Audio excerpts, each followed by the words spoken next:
We believe reality TV shows do more good than harm because most viewers want to be entertained and escape from their own worries and boredom of their everyday lives. But they can also be very educational as well. They are known to be very popular with audiences of all ages and types, and there's no harm in catering to what your audience is wants. Is that it? Yeah. Reality TV desensitizes people to aggression and stuff like violence. If you look at a lot of the reality TV shows, are often violent, and also so many of the winners of or people who win on these reality TV shows are on them. They often go bankrupt and have very much economic issues for them. So. These are opening statements. Okay, great. Moving on. Points. Yeah, 4 points. Yeah, do you want to? So reality TV can be very educational. They educate people by displaying consequences of someone's behavior, which stops others from doing the same thing.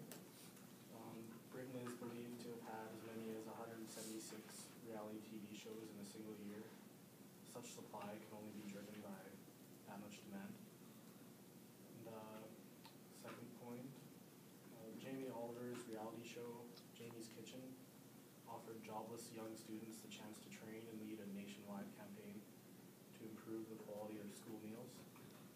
Without the TV show's popularity funding this, the students involved would not have had this opportunity, and the school meals still reflect what the kids want to eat, not what they should be eating. Such effects on society are beneficial and should be encouraged, not restricted. TV shows should be allowed to cater to all different types of themes and types of interests of their audiences. If people don't want to watch it, they can always just turn it off and walk away. If people are concerned with children seeing and being influenced with these shows, I think this should be the parents' responsibility. Pornographic TV shows are still shown on TV, and there's things as parent locks and filters that could be used.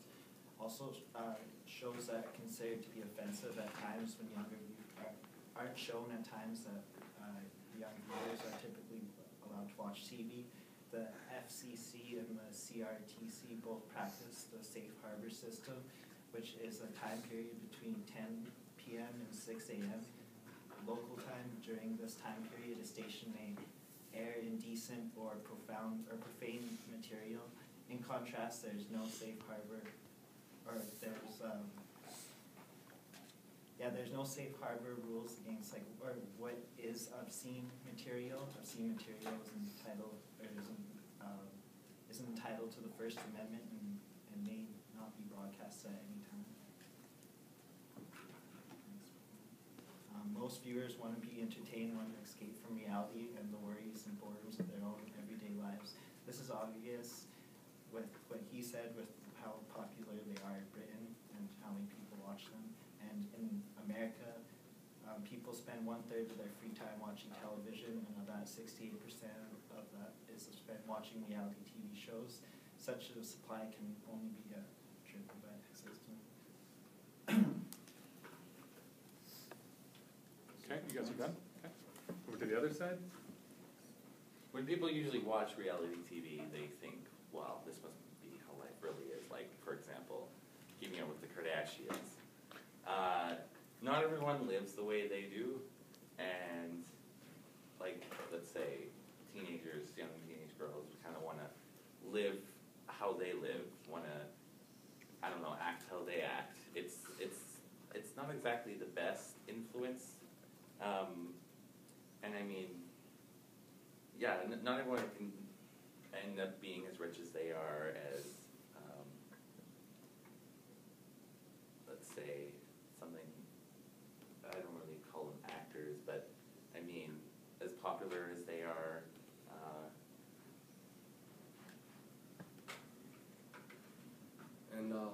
You said it's the parents' responsibilities to monitor that. Why should kids have to be punished, basically, allowed to have this brought up on them? Like what he said, the example of these reality TV stars set, why are the kids being punished for that because their parents are lazy? there has to be some like makeup for that. You have to make up for when parents are lazy, and the kids end up suffering because of that. Like you look at Kim Kardashian, not everyone, like you look at Kim Kardashian, young girls are gonna think, oh, I can make a sex tape and I'm gonna be a millionaire. That's basically what they're getting out of that. And it also promotes the violence and aggression thing. Look at Hell's Kitchen. He goes there, calls out people, calls them gross, disgusting, says they're lazy. And that's the whole point of the show. People see that, oh, that's how I'm gonna act. That's how people act. And then they begin to mimic that, and then it creates basically a world where people think you can get away with that kind of behavior.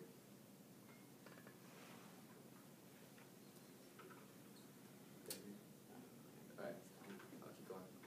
And also, like the winner of the first Survivor, Richard Hatch, he went bankrupt after winning that because he wasn't able to pay the taxes on that, the IRS, so he spent 51 months in prison, then 3 years of supervised release after that. So in that case, and there's a lot of others where they go bankrupt after their show, it doesn't quite work out like they say it will. And you also said that there's the program where they give the job to the cooks or whatever. Why does that have to be expressed on reality TV? Why can't we just do that without putting it on TV all the time? So there's other ways, and there's so many other more programs that do that same type of thing. And that's one example out of several different very negative examples of reality TV. Great. So those are the 4 points on each side. 1 minute break now before we get into the open debate.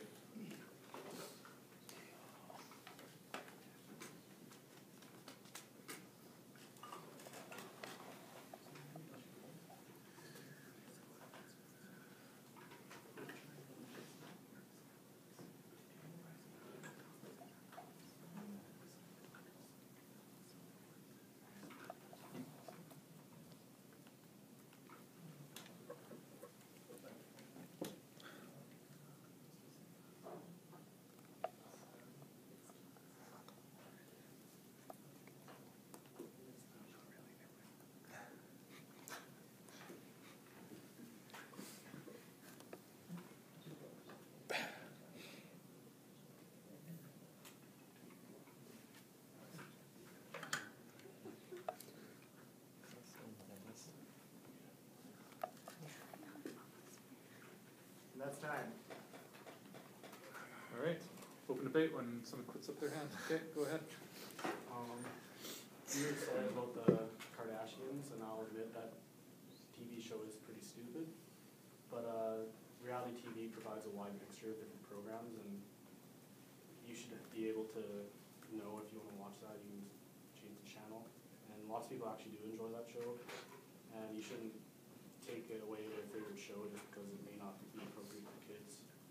A lot of people also enjoy cocaine, so Yeah, Which is illegal. should we just let them Right. say cocaine? yeah, but it's freedom of speech, like, just because they want to put that on the air, they shouldn't be able to take that away from it. Like, if it's not illegal to watch someone else do cocaine on TV, they show that all the time.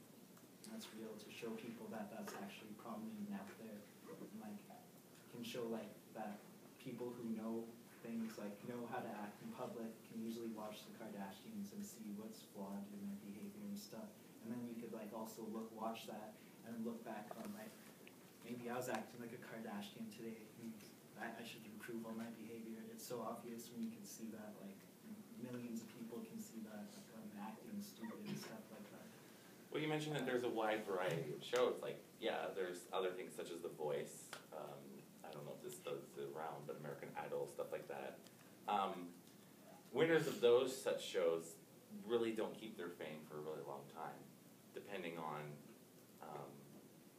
I guess, their attitude and whether or not they sell out right after they get, they win the contest. It's kind of a matter of whether those who do watch the shows, because these shows are pretty popular, want to try and base their life off of that. Because I had a friend recently who attempted to get on the X Factor. The only reason he wanted to do that was because of the money and all of that. I wasn't going to tell him otherwise, but he thought he was a really great singer and magician, but, and yeah, he tried to audition for the whole magician part. He didn't get very far, mainly because of his attitude towards the whole idea. They asked him why he was on the show. He just said, "I want money, nothing else." Like, If you're gonna go into those shows, you should be able to do enough research to know what the award is gonna be for the show and know if it's worth it or not. You're not just going in there just to know that you're gonna win money. I mean, it's more about the viewers, not who's competing. and it's like, if they're losing their fame and fortune after that, I think that's personal choices. Like again, when someone sees one of these shows and think like a Kardashian show, they can't tell the difference between unacceptable and acceptable behavior. It's just all personal. Person should be smarter about it. It's easy for someone who's an adult to say that, but when there's kids watching it and they see that and then they don't know any better. And what were you looking at when you're 14 years old? You see stuff and you're like, oh, that's cool, I'm gonna do that. And then there's other shows where they target the kids on the show, like John and Kate Plus 8. Those kids, there's a very negative impact on that. And the show was basically centered around the dysfunctional family. The parents fighting, kids acting bad, and they were rewarded for that. And then later the couple separates, and then the mom is eventually working food service jobs to make ends meet for her 8 kids.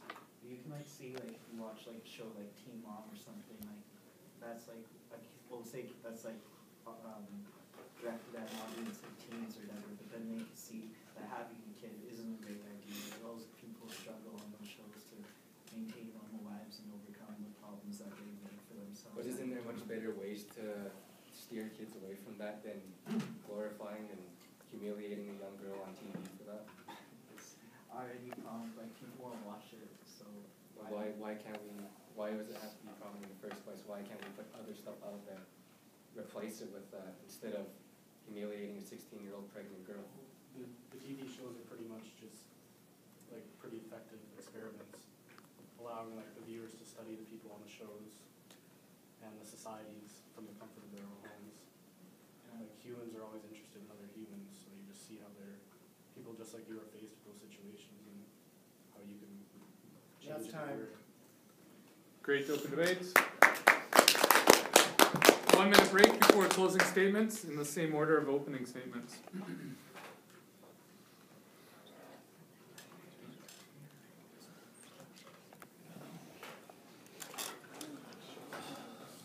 How long does volleyball season go? Till after Christmas Yeah. break, I think. How are you guys doing right now? We have more wins and losses right now. I think there's no league. Nice. Yeah. Great. When do you play next? This weekend. Here at home? Yeah, one day or two nights. Cool. Are you middle? Or No. right? And I play right side. Yes. Nice. Yeah. I used to play that too. It's lovely. Yeah. Yeah. Surprised I didn't come up with the next one. Yeah, that's pretty good. That wasn't very good. Wanted to. Should have played like club and stuff. 1 minute break is that? Okay, closing statements when you're ready. Where did you even play? So overall, there is nothing really immoral about reality shows, just the society which demands them. These shows are just a product of our values and desires. We should face up to these issues rather than censor television, just to hide them.